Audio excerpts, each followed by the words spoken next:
ஏசாயா தீர்க்கதரிசன புத்தகம் 40வது அதிகாரம் அதனுடைய 5வது வசனம். கர்த்தரின் மகிமை வெளியரங்கமாகும், மாம்சமான யாவும் அது ஏகமாய் காணும். கர்த்தருடைய வாக்கு அதை உரைத்தது என்றும் வனாந்தரத்திலே கூப்பிடுகிறவருடைய சத்தம் உண்டாயிற்று என்று சொல்லி வேதத்திலே இந்த வார்த்தையை நாம் நம்ப பண்ணும்படியாக தேவன் நம்முடைய கவனத்தை இருதயத்தை இந்த பக்கமாய் திருப்பி இருக்கிறார். தேவனாகி கர்த்தர் இந்த வார்த்தையை நமக்கு இந்த வருடத்திலே வாக்குத்தத்தமாய் கர்த்தர் கொடுத்திருக்கிறார். இப்போ கர்த்தருடைய மகிமை வெளியரங்கமாகனா என்ன நடக்கும் அப்படின்னு சொல்லி பாத்தீங்கன்னா கர்த்தருக்கு ஸ்தோத்திரம். ஏசாயா தீர்க்கதரிசன புத்தகம் 40வது அதிகாரம் 29வது வசனமோ வாசிக்க பார்க்கலாம்.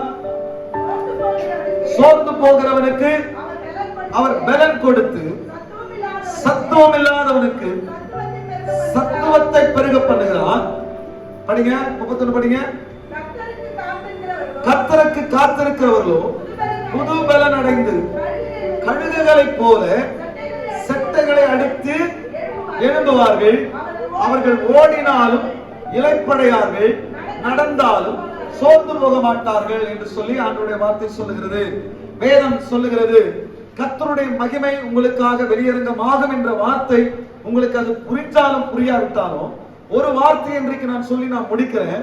அந்த அதே 40வது அதிகாரத்துல 1வது வசனம் 2வது வசனம் சொல்லப்பட்டிருக்கிறது. என் ஜனத்தை ஆற்றுங்கள். அல்லேலூயா. என் ஜனத்தை ஆற்றுங்கள், என் ஜனத்தை தேற்றுங்கள். ஏன் என்று சொன்னால் என் ஜனம் சோர்வடைந்திருக்கிறது, என் ஜனம் விடாய்த்திருக்கிறது, நன்மைகளுக்காய் காத்திருக்கிறது, விடுதலைக்காய் காத்திருக்கிறது, ஒரு நல்ல எதிர்காலத்துக்காய் காத்திருக்கிறது. நான் காண்கிற வாழ்க்கை, நான் எதிர்பார்க்கிற வாழ்க்கை, நான் எட்ட நினைக்கிற அந்த உயரம், எனக்கு இதெல்லாம் கிடைக்காதா, இதெல்லாம் இந்த நன்மை மேன்மையா எனக்கு வராதா என்று சொல்லி என் ஜனங்களுடைய இருதயம் எதிர்பார்த்து சோர்ந்து இருக்கிறது. ஆனபடினாலே கர்த்தர் சொல்லுகிறார் என் ஜனத்துக்கு இந்த வார்த்தையை நான் கொடுக்கிறேன். ஆனபடினாலே இந்த வார்த்தையை சொல்லி என் ஜனத்தை தேற்றுங்கள், அவர்களை ஆற்றுங்கள் என்று சொல்லி ஆண்டவர் சொல்லுகிறார். அல்லேலூயா. என்ன எப்படி தேற்றணுமா? 2வது வசனம் சொல்லுது, எருசலேமுடன் பட்சமாய் பேசி அதன் போர் முடிந்தது என்றும் அதன் அக்கிரமம் நிவர்த்தியாயிற்று என்றும் அது தன் சகல பாவங்களின் நிமித்தமும் கர்த்தரின் கையில் இரட்டிப்பாய் அடைந்து தீர்ந்தது என்றும் அதற்கு கூறுங்கள் என்று உங்கள் தேவனாகிய கர்த்தர் சொல்லுகிறார். அல்லேலூயா.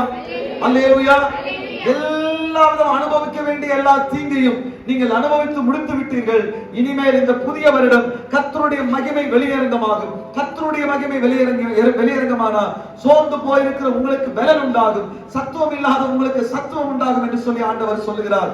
நீ விடாய்த்து போயிருக்கிறாய் என்று சொல்லி ஆண்டவருக்கு தெரியும், சோர்ந்து போயிருக்கிறாய் சொல்லி ஆண்டவருக்கு தெரியும். ஆனபடினாலே தேவனுடைய வார்த்தையை முன்னிட்டு சொல்லுகிறேன், நான் மறுபடியும் சொல்லுகிறேன், இது என்னுடைய வார்த்தை அல்ல, தேவனாகிய கர்த்தர் சொல்லி வைத்திருக்கிற வார்த்தை. நான் நேற்று காலையிலே சொன்னது போல நீங்கள் விசுவாசமா அதை கேட்பீர்கள் என்று சொன்னால் உங்கள் கண்கள் காண அந்த எலும்புகள், அவர் சொல்லுகிறார், எசேக்கியேல் சொல்லுகிறார், என் கண்கள் காண உலர்ந்து போயிருக்கிற எலும்புகளிலே நரம்புகள் உண்டானது, என் கண்கள் காண உலர்ந்து போயிருக்கிற எலும்புகளிலே சதைகள் உண்டானது, என் கண்கள் காண உலர்ந்து போயிருக்கிற எலும்புகளிலே தோலினால் அது மூடி தேவ ஆவி அந்த தீர்க்கதரிசனம் சொன்ன உடனே ஆவிகள் வந்து அந்த சரீரத்துக்குள்ளே இறங்கி அவைகள் திரள் சேனையாய் நின்றது என்று சொல்லி ஆண்டவர் சொல்லுகிறார். அல்லேலூயா.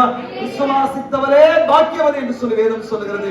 இந்த வார்த்தை எனக்காக என்று சொன்னால், இந்த வார்த்தை எனக்காக நான் ஏற்றுக்கொண்டேன், எனக்காக என்று சொல்லி நான் முழு நிச்சயமாய் விசுவாசிப்பேன் என்று சொன்னால், இந்த வார்த்தை எனக்காக இந்த வருடம் முழுக்க மாத்திரமல்ல, என் வாழ்நாள் முழுக்க இந்த வார்த்தையிலே கர்த்தர் நின்று எனக்காக செயல்படுவார். ஒருவரும் அல்லேலூயா கர்த்தருக்கு ஸ்தோத்திரம், நம்மை மேற்கொள்ள முடியாதபடிக்கு கர்த்தர் நமக்காக கிரியை செய்வார். அல்லேலூயா. அல்லேலூயா. ரட்சிப்பு உண்டாகும் என்று சொல்லி வேதம் சொல்லுகிறது. வரது கீழே படிங்க. 4 பள்ளமெல்லாம் உயர்த்தப்பட்டு சகல மலையும் குன்றும் தாழ்த்தப்பட்டு கோணலானது செவ்வையாகி கரடு முரடானவை சமமாக்கப்படும் என்றும் கர்த்தரின் மகிமை வெளியரங்கமாகும், மாம்சமான யாவும் அதை ஏகமாய் காணும். லூக்கா 3:4 வாசிங்க. பள்ளங்கள் எல்லாம் நிரப்பப்படும், சகல மலைகளும் குன்றுகளும் தாழ்த்தப்படும், கோணலானவைகள் செவ்வையாகும்,